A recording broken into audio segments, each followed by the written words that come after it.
Hello, I'm Gunjan Handa, and you're watching the Asian Chronicle. Today, we are talking about the silent arm of the CCP, hence decoding China's United Front Work Department.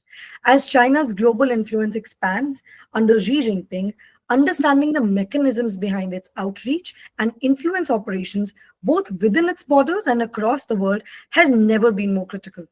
The United Front Work Department, or UFWD, how we will be referring to it, stands at the heart of these efforts, reshaping narratives, building alliances, and advancing the Chinese Communist Party's strategic interests in subtle yet far reaching ways. Today, we delve into how the UFWD operates, its impact on countries like India, and what its rise means for democracies worldwide. Today on record with TAC is Professor Shrikant Kondapalli. He is one of the India's leading experts in China and currently serves as a professor in Chinese studies at Jawaharlal Nehru University. He holds a PhD in Chinese studies, has trained in China, and is widely published on Chinese military and foreign policy. Dr. Kondapalli is a recipient of K. Subramaniam Award for Excellence in Research and is frequently consulted by Indian Armed Forces and think tanks for his insights on China. Today, we will be following suit with them. Hi, sir. How are you today? Thank you, Gunjan, for having me on the show. I'm doing good. I would like to begin with this that in recent years, China's influence operations have evolved from projecting a positive image to deploying a sophisticated mix of persuasion, infiltration, and even coercion across the globe for that matter. From shaping global narratives and leveraging economic power, which we have seen recently after Trump's tariffs, to covertly influencing political processes and media in various countries, including our own Indian media houses for that matter. How do you assess the scope and objectives of Beijing's influence operations worldwide? And what unique challenges do you think this poses for democracies like India?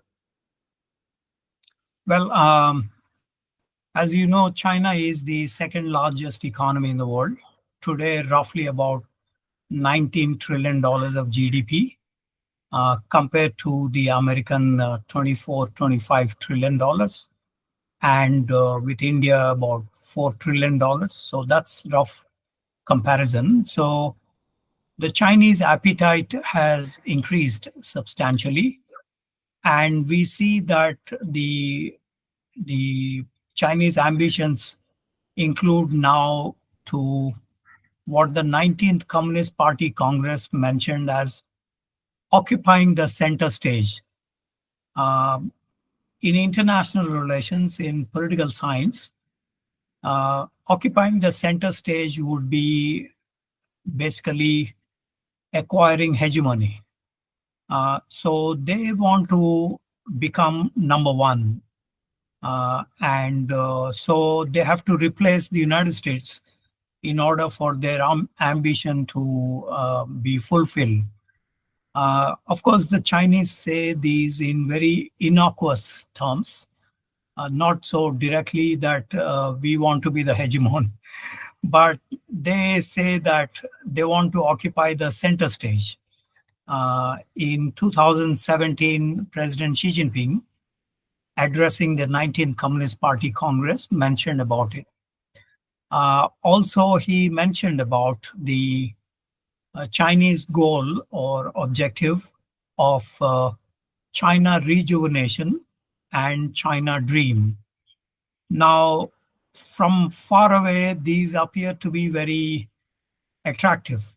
China dream, why not anyone can dream to become great? Why not anyone can,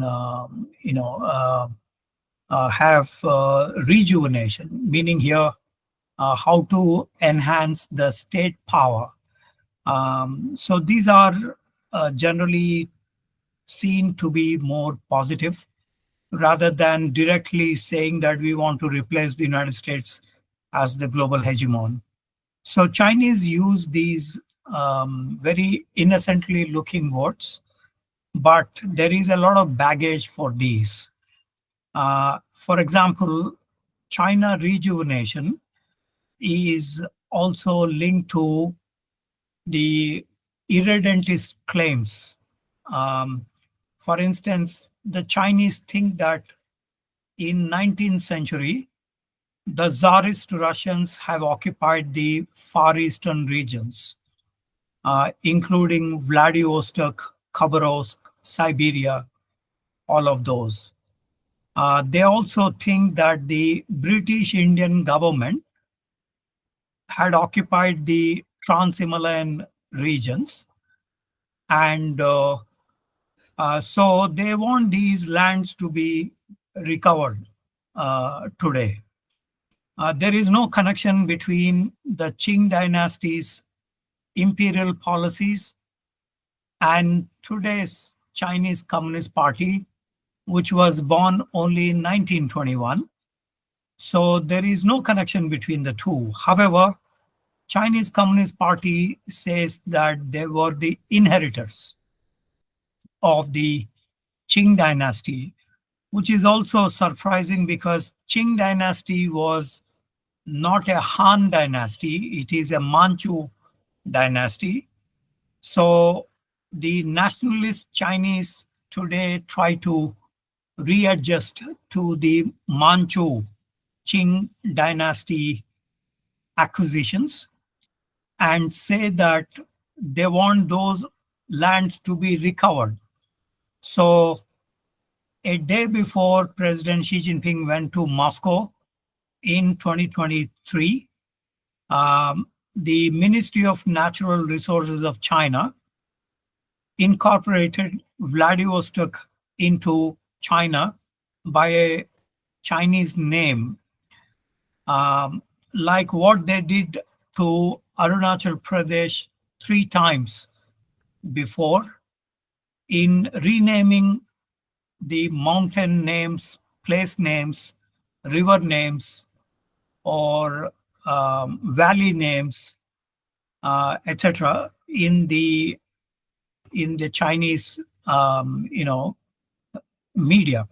So today they want Arunachal Pradesh to be incorporated into China, and since 2005 they have been naming Arunachal Pradesh as Southern Tibet.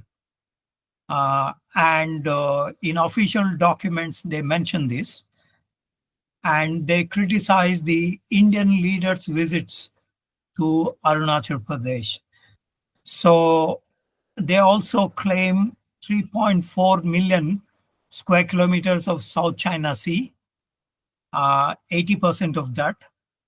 And the reason being that one of their great grandfathers passed through those South China Sea islands, and hence they want to occupy the entire South China Sea.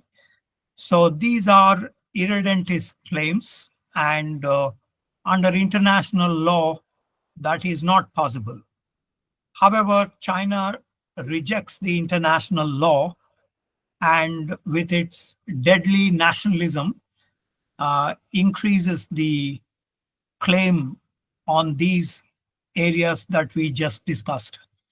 So, in other words, the China rejuvenation means that China wants to occupy those territories currently under the control of various countries like Russia, like Vietnam, Philippines, India, and so on and so forth. Some Chinese also said that some lands in Kazakhstan should belong to that of China. And one Chinese nationalist also said Hawaii belongs to China. So the ambitions are increasing for China. And this suggests that China rejuvenation has a very dark background. And this suggests that they wish to turn topsy-turvy the current arrangements which China had signed. For example, in 2004, China signed an agreement with Russia on the border dispute resolution. But today they raise issues beyond the border dispute.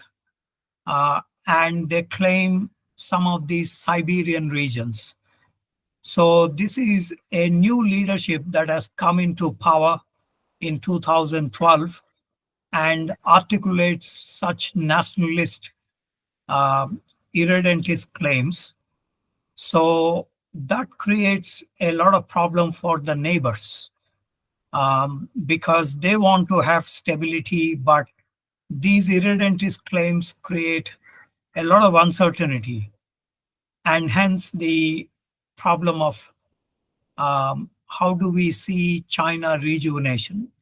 Every country has its own dream, objectives, goals.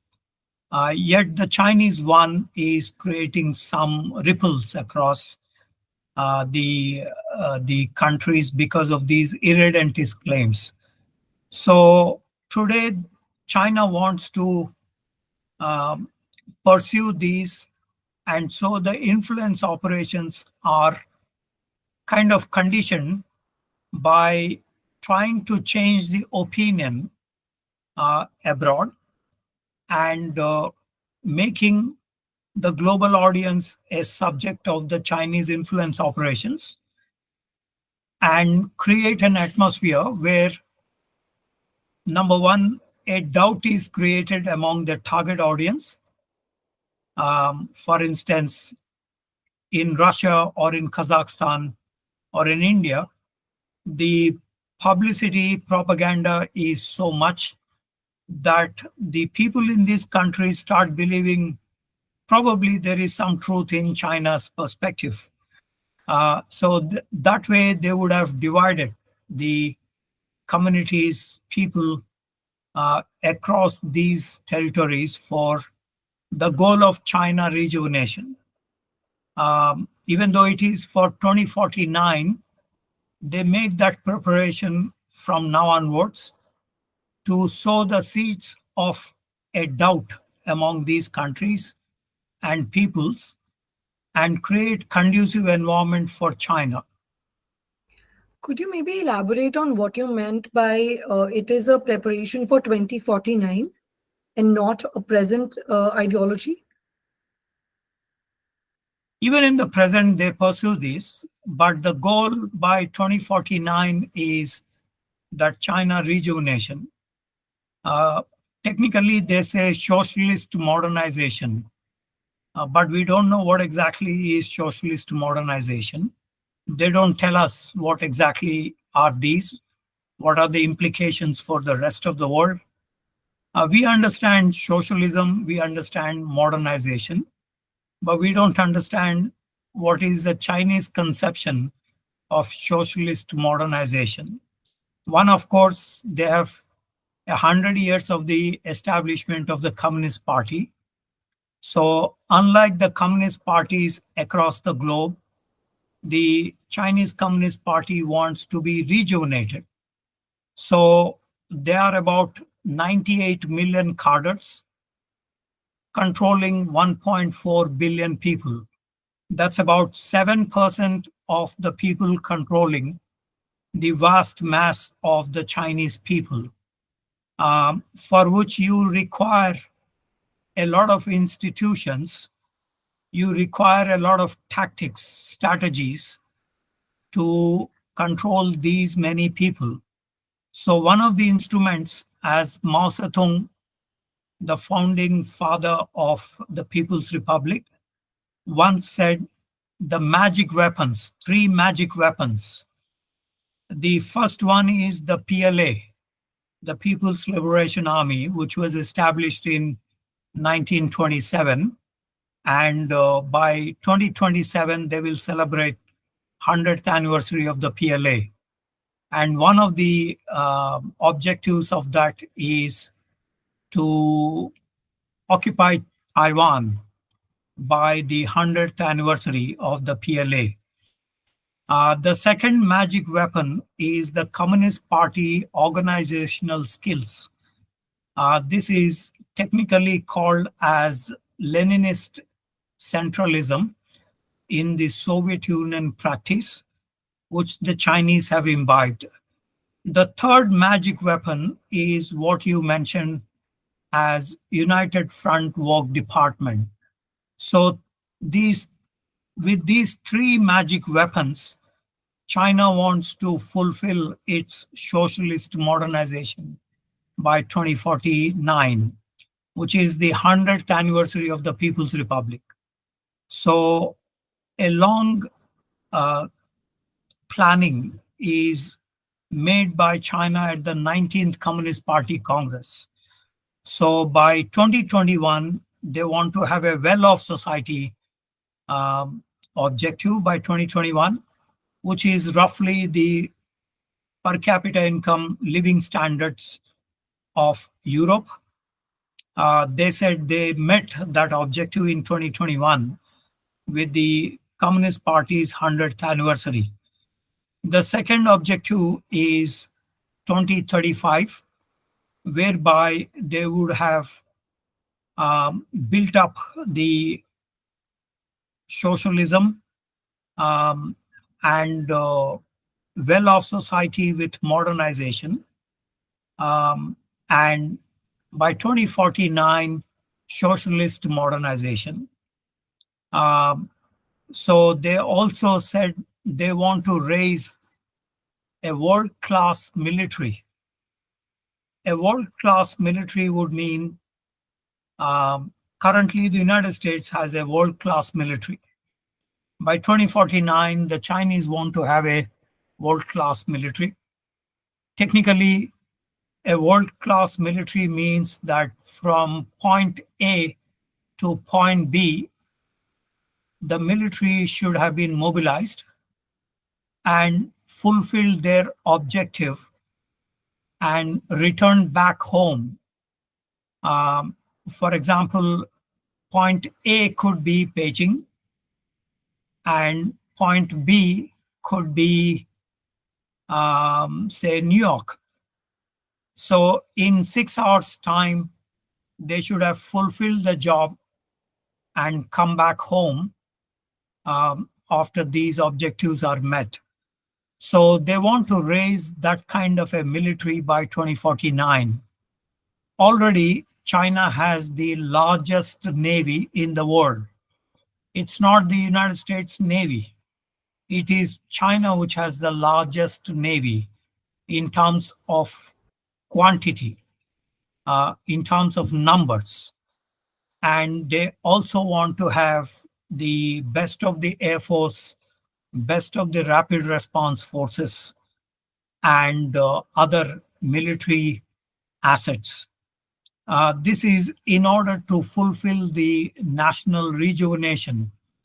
And so it is necessary for us to carefully look at these issues.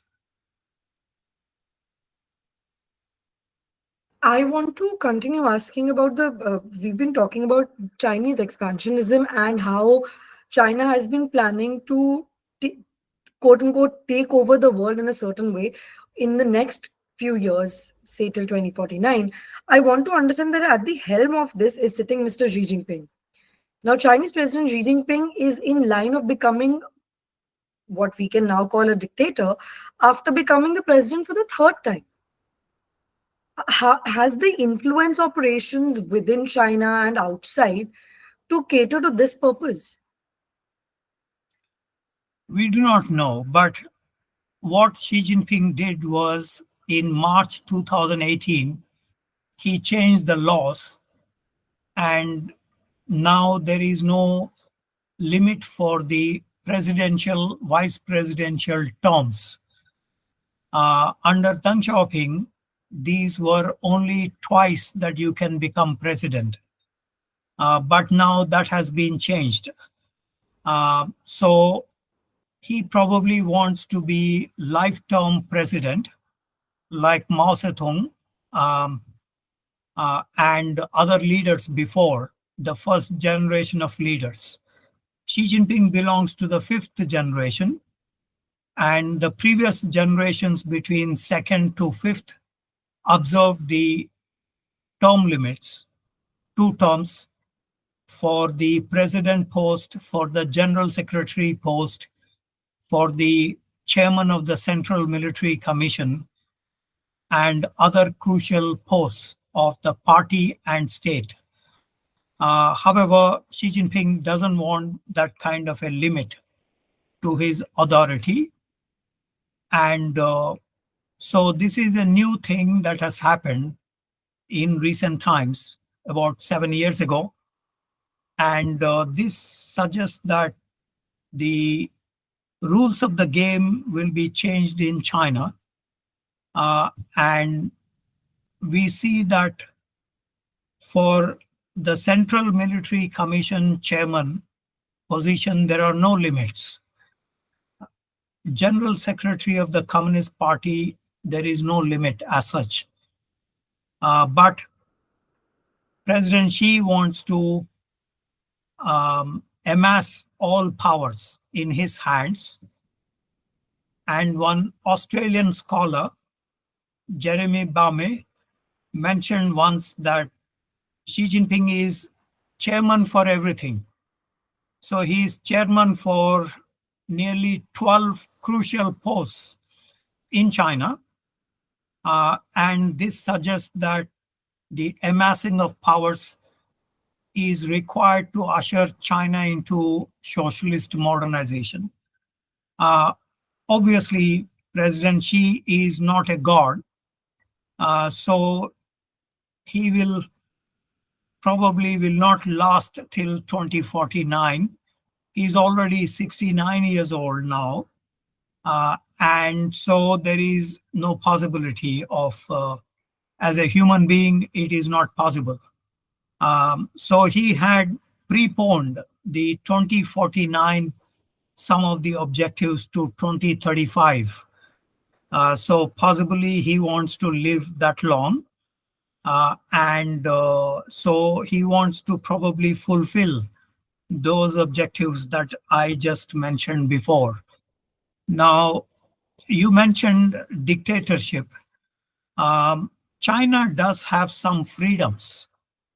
For example, there is the freedom of religion, there is freedom of property, and they have nearly 400 million middle class in China. So while they don't have democracy, they do have village level democracy. For example, the panchayat is elected, the panchas, the 5 representatives, are elected by the people, but invariably the sarpanch is a Communist Party member.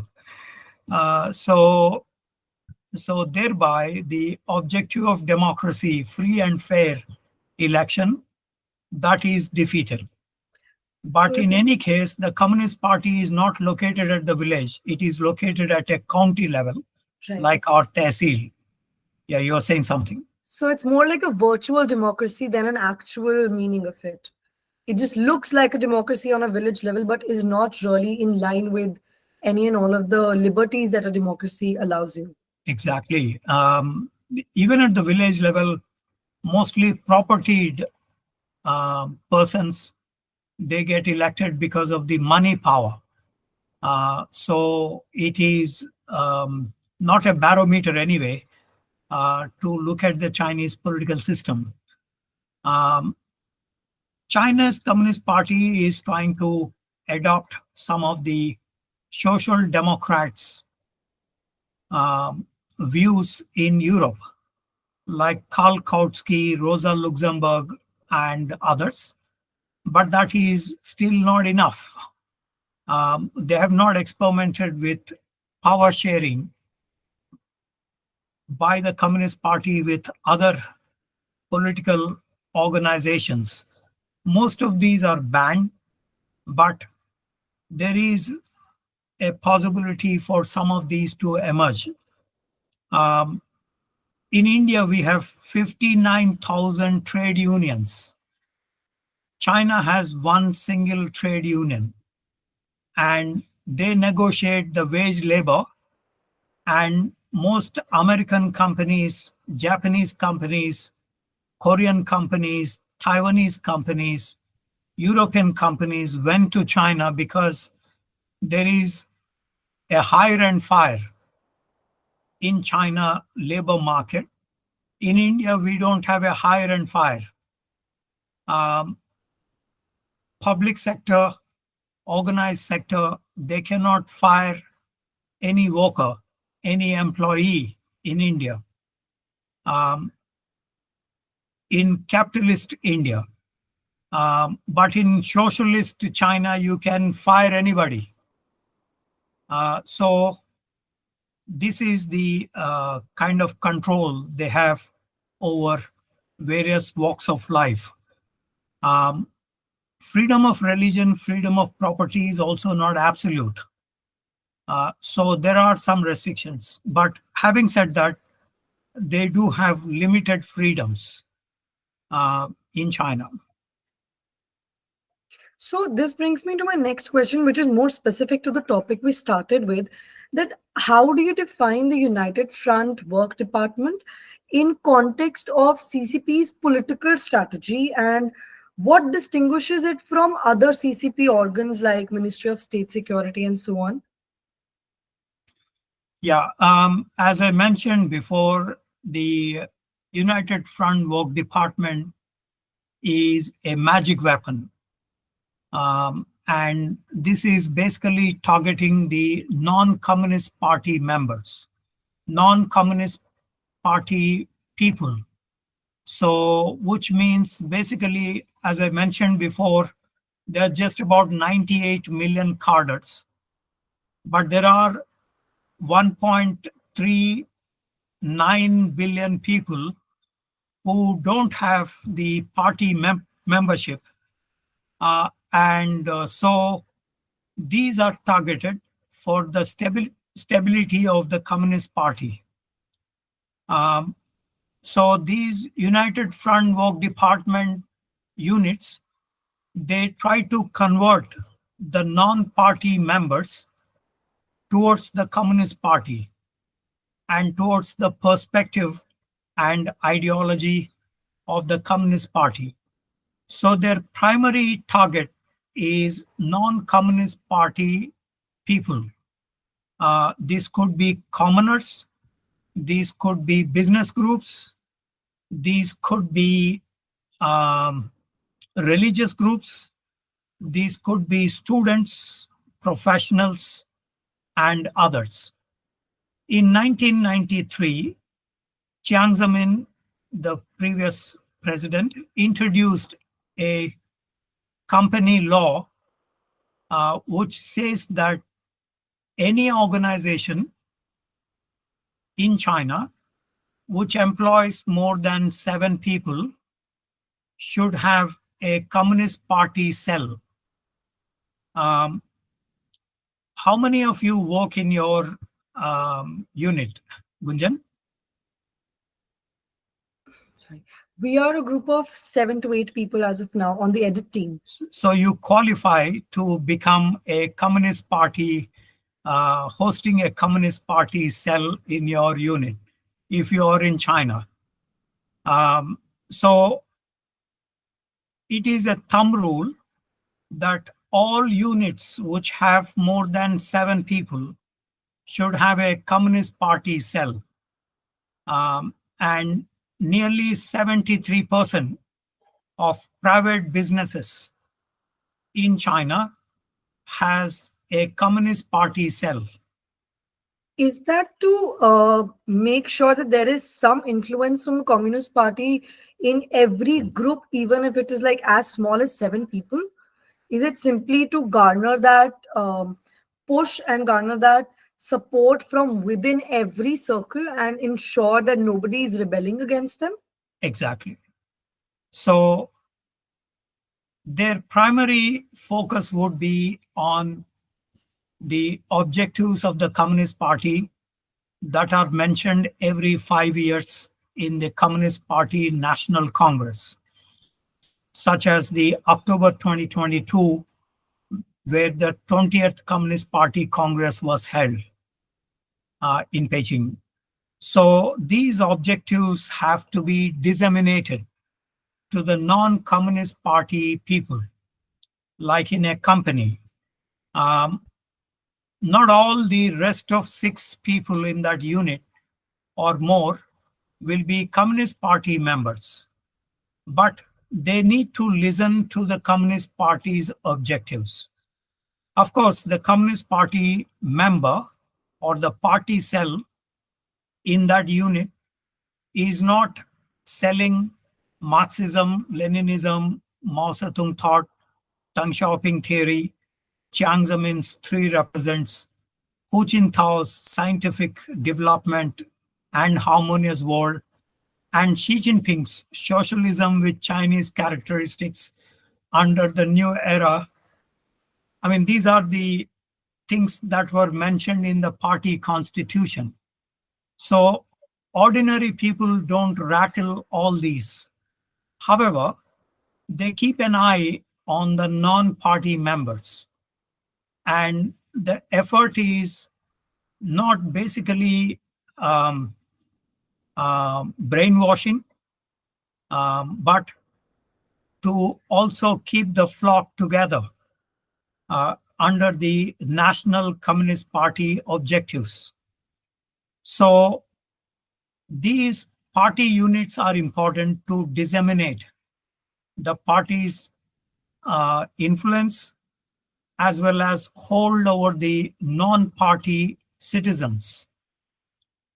So it exists in business units, corporate groups, it exists in universities, it exists among peasants, among workers, among everybody. So they should have a unit of more than seven, then you can have a party unit working in that specific body. So this is the rule in China. So the United Front Work Department basically works among the non-party people, citizens, initially. But recently, they started working abroad as well. So first is the keeping the flock together, the domestic flock together. The second objective now is to expand China's influence abroad. So the United Front Work Department has patriotic religious associations to work among the Christians. They have a patriotic Buddhist association to work among the Buddhists, Taoists, other religious groups. And they have among the overseas Chinese, there are an estimated 50 million overseas Chinese abroad. We used to have about 60,000 in Kolkata and 5,000 in Shimla of overseas Chinese. Many of them have left now to Canada or other countries because in 1962, the Ministry of Home Affairs mentioned that some of these overseas Chinese work for the Chinese in terms of espionage. So there were a lot of restrictions on them since then. But of course, some of these overseas Chinese living in Kolkata also became local party candidates for Trinamool Congress or the Congress or the CPI, CPM, or whatever political party in West Bengal.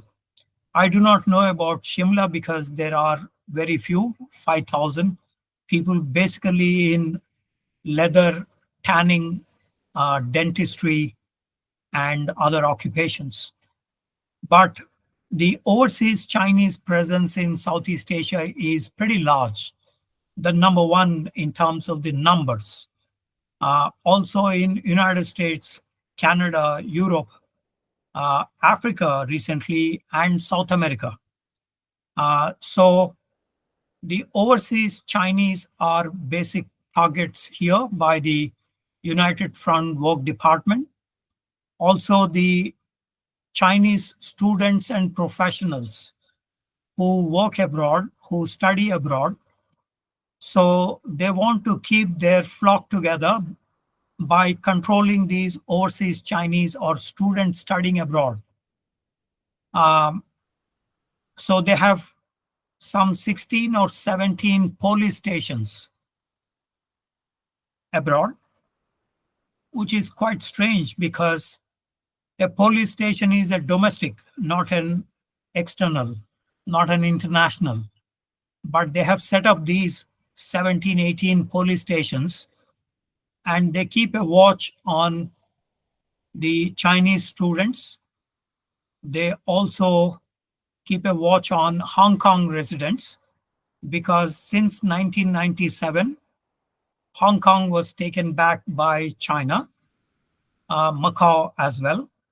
So any activities by them which is not compatible with one country, two systems, so they are surveilled by these police stations. I read somewhere that in Birmingham, there was a Hong Kong resident who migrated to UK. He participated in a demonstration in front of the Chinese consulate, and he was picked up, forcibly taken inside the consulate, and it was reported in the local newspapers that he was beaten black and blue, and his body was thrown out later.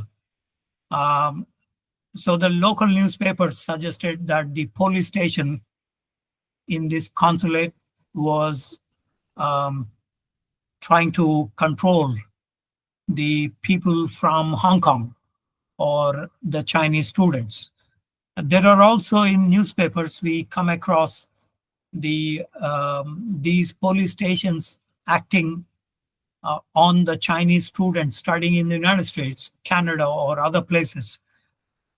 So this is the work that the United Front Work Department does among the overseas Chinese and others. But there are also Confucius institutes. Um, there are an estimated 500 odd Confucius institutes. These are funded by the United Front Work Department. These are also staffed by although these are teachers teaching Mandarin Chinese, yet there is a concern that the Confucius institutes are interfering in the universities, in admissions, in contentious political issues. So, Pennsylvania State University, Chicago University, and a few other universities in the US have shut down the Confucius Institutes with the allegation that Confucius Institutes are interfering.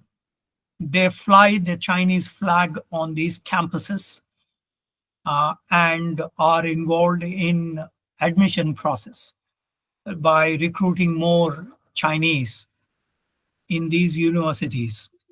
So that is the concern expressed by some of these universities on the Confucius Institutes. So, talking about China using some of its components as straight up weapons, and also you mentioned magic weapons, which we also will keep speaking about. I want to focus on the United Front Work Department as a magic weapon. How has this weapon evolved under Xi Jinping's leadership? So, because the Chinese Communist Party's ambitions today are global and irredentist, meaning they want to, whatever that the Qing dynasty had, they want to occupy those areas. It is like saying the British Empire had so many colonies. After a few hundred years, Britain wants to reoccupy those colonies. Something like that the Chinese are trying to formulate now, Okay. which basically upsets the international law and creates unstable situation across the neighborhood because of these irredentist claims. Um, so, because these are the stated objectives of China, the United Front Work Department now has to change its methods of operation as well. So, under Xi Jinping, the United Front Work Department gets more budget. Its organization has amalgamated many religious patriotic associations. Um, by the way, I wanted to say that these, for example, a Buddhist monastery will have some of the monks and possibly a head monk becoming a Communist Party member. So they are mixing religion with politics as well. And how is that still allowing religious liberties, and how is mixing politics with religion actually helping Xi Jinping, is what I'm trying to understand. So in 2020, Xi Jinping announced Sinicization of Tibetan Buddhism, and previously they announced Sinicization of Islam. So what it means is that Quran will be changed to reflect to the Han Chinese and the Communist Party ethos. Buddhism, as we learned from Buddha, Sakyamuni, will be different from what the Chinese Communist Party would say. So you have a very different sutras, Quran, or Bible. All of these are changed to the Chinese Han scripts, and Han nationalism and Communist Party ethos should be reflected in these religious texts. For example, the you're not allowed for the Friday mosque um, prayers. The Jummah prayers that generally happen for Muslims. Yes, Yes. you cannot name your son as Muhammad, Oh, and probably you'll have to eat pork, as some Hui Muslims eat pork. In Islam, they're not supposed to eat pork because of the restrictions imposed by Prophet Muhammad. But they are encouraged, and it becomes a kind of social pressure on them if they don't eat pork or observe other religious kind of things. So this is Sinicization, and over 1 million Uyghurs are in prison. There are supposed to be 6 million Uyghurs, but 2 million spread out all across China, and the rest live in Xinjiang. So they are up in arms with these restrictions on religion. Forcible conversions, forcible religious observations. These have created a lot of problem in terms of the Uyghurs. Likewise, Tibetan Buddhism. Ironically, Buddhism spread from India to Tibet, from Tibet to China. Today, Tibetan Buddhist scriptures are changed to reflect to Han Chinese Communist Party ethos. So Tibetan children are taken to what they are called as colonial boarding schools, and you forget about your mother tongue and you start learning in Mandarin Chinese. So their identity is erased from the childhood on with these colonial boarding houses, boarding schools. And also, The Dalai Lama's photograph is removed from the monasteries.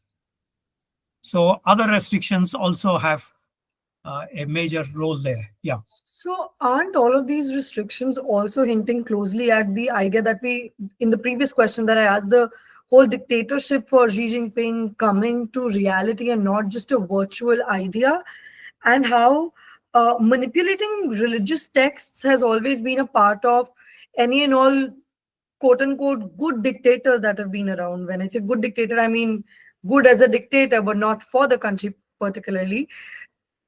So, isn't that something that every dictator who's wanted to take over done with the beginning? That a good dictator is supposed to manipulate religion.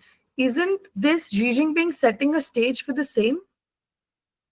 We do not know, but across the spectrum of totalitarian, um, dictatorship, authoritarian, semi authoritarian, um, or other forms of political systems like democracy, in this spectrum, we do not know where exactly China fits in or Xi Jinping fits in. Because, as I said, there is certain religious freedom, not for the minorities, but for the Han Chinese, who account for 92% of 1.4 billion. So, if a Chinese want to pray for Buddha, he or she is free to pray. Of course, there is a concern here that uh, they should not be linked to Bodh Gaya. They should not be linked to Lumbini. They can practice Buddhism, but should not be linked to any other place abroad. So it's a very Chinese specific religion for that matter. It removes all context and relation to any other country, especially India, which was the birthplace of Buddhism for that matter. So it removes all context to that. Yes, for Christians, they cannot connect to the Vatican. For the Muslims, they cannot be connected to the Mecca. So, or basically Wahhabi Islamic uh, sects. So, in other words, delinking from international religious institutions is the restriction for the minorities in China. Right. So I want to ask this, that a lot of Chinese segments, including the United Front or CCP's other legs for that matter, balance a lot of roles here. But I want to ask a specific questions with the United Front is that they are known to have soft politics with them, which means cultural diplomacy, etc. And then there's the harder politics to it, which is shaping the narratives around Taiwan or Xinjiang or Hong Kong. So, how is United Front Work Department balancing this different role, and how is it maintaining that balance to support the political powers in China? We do not know because they never, there is no free press like your press in China. There is no auditing. There is no public information about these um, aspects in China. Um, if you go to China, there will be a lot of restrictions in interviewing some people, or even browsing through the newspapers, or not that the newspapers are carrying anything stimulating, but there will be a lot of restrictions even otherwise. So it's a different animal altogether. So we cannot view from an Indian global liberal perspective about the events in China. But you're right that the Taiwan situation is different from, say, Uyghur situation or the business groups. Um, for example, Huawei chief Ren Chengfei, his daughter was arrested in Canada. some 3-4 years ago. And Meng Wanzhou, her name, she was put in jail. Not so much restrictions. She was free to roam around, but with electronic surveillance systems on her body. But China immediately arrested two Michaels, uh, whose names were two Michaels, Canadians, one a former diplomat, another a journalist. So they have been put on arrest. Only when Canada released Meng Wanzhou that these two Michaels were also released. So it's called the prisoner swap between China and Canada. Meng Wanzhou was arrested because they accused her of dealing with Iran, uh, which is proscribed under the nuclear related matters, or on other issues. So this is the one example that one can provide where the business groups are treated differently from, say, Taiwan issue. How do they balance all of these is difficult to say. We do not have information of the internal materials in the United Front Work Department, but we can guess by saying that different departments within the United Front Work Department deal with these subjects. And then at the small leading group level, which is the apex level, they would be able to sort out the balancing aspect between, say, Taiwan and, say, Hong Kong, or between Taiwan and Tibet, or the Uyghur, or a business related matter. So you've been writing extensively about Chinese borders and China's border issues with India and its other neighbors as well. So I want you to reflect a little bit on the Doklam and the Galwan incidents, the 2017, 2020 incidents, and how have all three of these magic weapons intersected with that? We are still not in the light of these things, but there is another concept called three warfares, which is not unique to China alone, but they have popularized three warfares: psychological warfare, legal warfare, media warfare. Psychological warfare is to denigrate the opponent and boost up one's own image, confidence. For example, during Doklam incident, the Xinhua news agency came out with a video which you can access. This is about a Sardar with a beard, obviously, um, and a turban, actually a caricatured boy who wears a turban and a beard. And they basically lampoon the Sikh community because they are nearly 1/4 of the Indian army. So they try to use this as a psychological war against India. In Doklam, what happened was a local brigadier put up some 72 Indian soldiers, and that strength keep changing to roughly 400 or even less.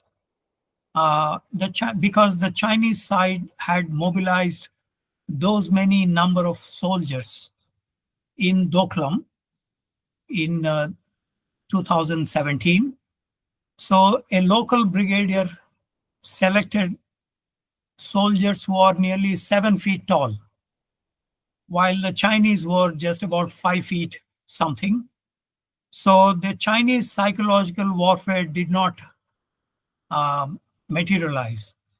because the Indian soldiers were 7 feet and they started looking up fearsomely. So this actually boomeranged on China, Yeah, there are the proper psychological warfare. videos. There are proper videos from this incident that went pretty viral in India and abroad for that matter, where everybody also sort of mocked China for having like an average height of a certain amount, which was what their army's average height is as well. So I also want to take this forward to ask you about how, so talking about India Sino relations, I want to ask that in your view, does the UFWD play a role in amplifying Chinese nationalism against India through maybe state backed media or academic channels? In this case, yes. Also, in the case of Galwan, they started playing those images, videos of the Galwan event extensively.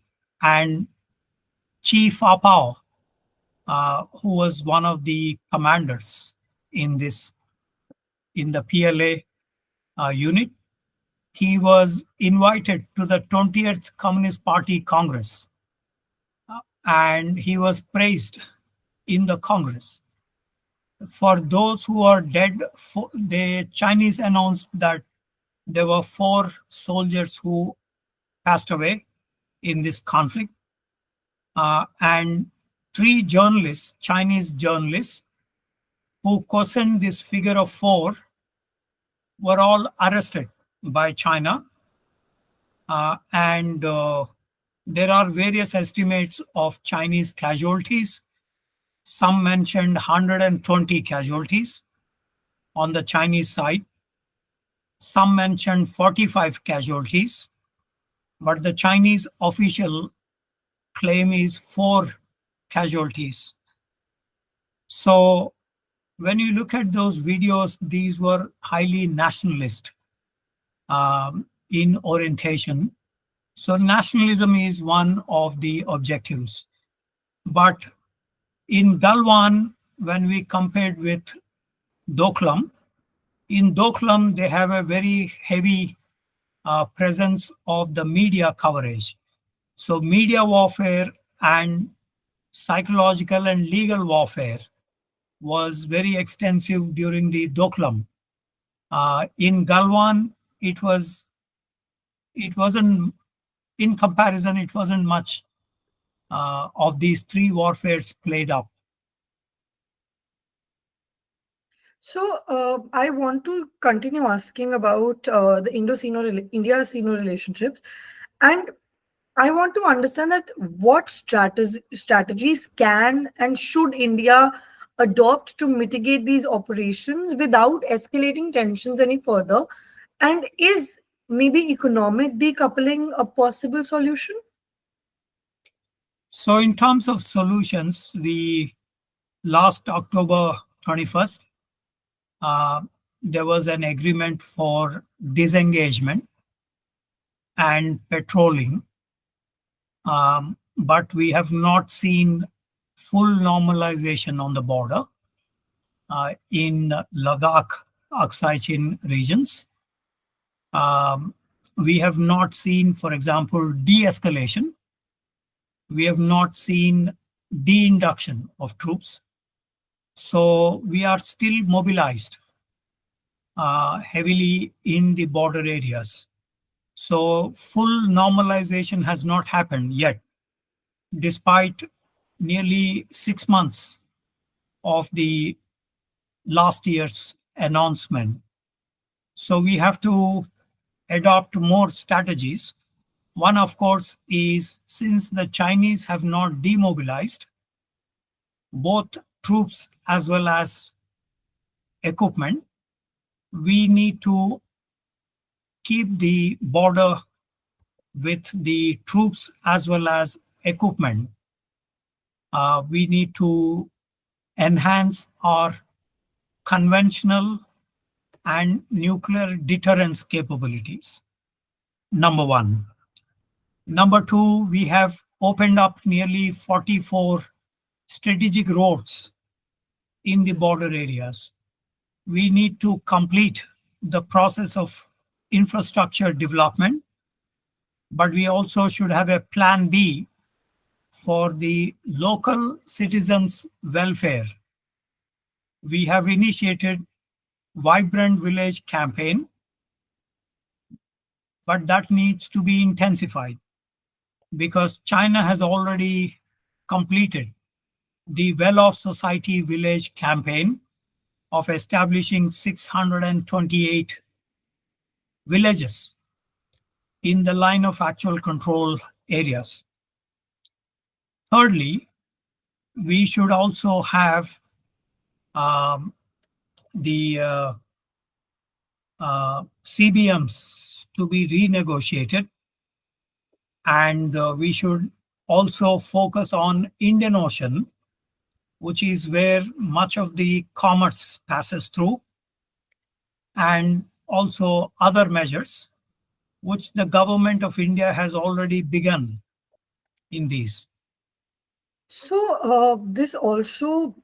I also want to understand that since China has over time made friends and enemies in the global political sphere, my question here is that how can, and if at all, can democracies collaborate to maybe counter the United Front tactics and the Chinese government tactics while preserving the civil liberties meanwhile? Yes, that's a difficult question to answer because the democratic countries, um, they are also primarily divided. A national objective of any country is social welfare and economic development. So today, because of this, China is wooing a lot of countries in terms of business operations.